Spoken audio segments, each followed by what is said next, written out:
मंडळी, या राजकारणी लोकांची फार मोठी गंमत वाटते. कधी हसायला येतं, कधी राग येतो. परंतु त्यांच्यासारखे तेच.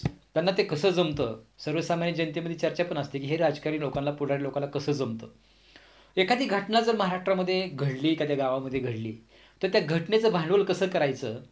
ज्याचा काही संबंध नाही त्याच्यावर कसे ताशेरे ओढायचे आणि त्याचं भांडवल करून आपली पोळी कशी भाजायची, हे त्यांच्याकडून चांगलं शिकावं.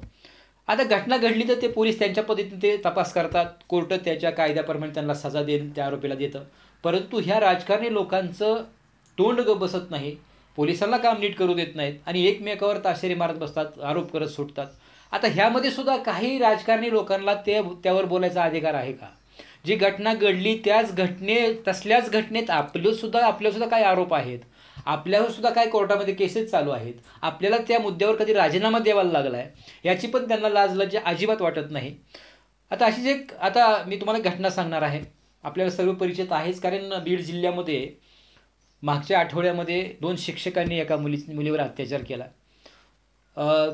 विजय पवार आणि प्रशांत खाटोकर या 2 शिक्षकांनी एका मुलीवर अत्याचार केला. मुलीनं पोलिसात कंप्लेंट दिली.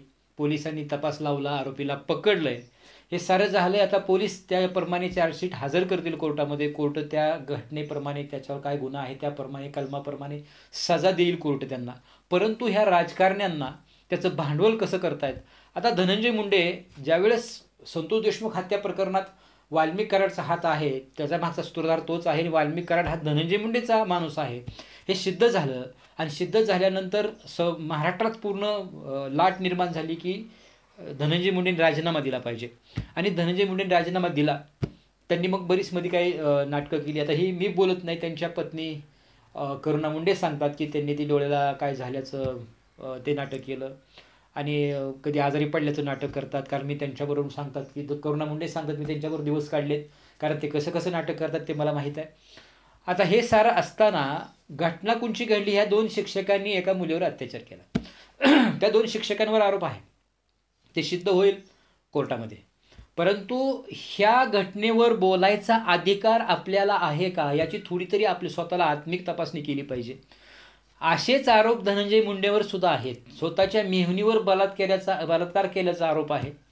मेहुणी म्हणजे रेणू मुंडे, करुणा मुंडेंची बहीण, तिच्यावर बलात्कार केल्याचा आरोप आहे. त्या रेणू मुंडेंनी पोलिसात सुद्धा गेली होती पाठीमागं. करुणा मुंडेंबरोबर लग्न करून तिला वाऱ्यावर सोडलंय हा आरोप आहे. करुणा मुंडेंनी हे कोर्टामध्ये सिद्ध सुद्धा केलंय. कोर्टाने त्याच्यावर धनंजय मुंडेला पोटगी द्यावी लागेल हे सुद्धा सांगितलंय. एवढंच नाही तर धनंजय मुंडेचे वकील आणि धनंजय मुंडेंनी सांगितलं की ही मुलं माझी आहेत पण ही पत्नी माझी नाही. त्यावेळेस कोर्टाने हसून विचारलं, हा काय प्रकार आहे की तिच्यापासून झालेली मुलं तुमची आहेत पण ही पत्नी तुमची नाही, मग मुलं झाली कशी, तुम्ही तिचा वापर केला कसा? एवढं कोर्टाने त्यांना विचारलंय. म्हणजे धनंजय मुंडेंवर जी माणसाने खून केला त्यांना हात आहे असा त्यांच्यावर आरोप आहे. पत्नीनं कोर्टामध्ये दावा दाखल केला त्या विरोधात, तो आरोप आहे. मेहुणीवर बलात्कार केल्याचा धनंजय मुंडेवर आरोप आहे. तरीसुद्धा धनंजय मुंडे ह्या 2 शिक्षकांनी ज्या मुलीवर अत्याचार केला त्या शिक्षकांबद्दल किंवा त्या मॅटरबद्दल धनंजय मुंडे बोलतायत आणि आरोप बाकीच्या आमदारांवर करतायत. म्हणजे गंमत अशी आहे की स्वतःवर सुद्धा तसलेच आरोप आहेत घाणेरडे.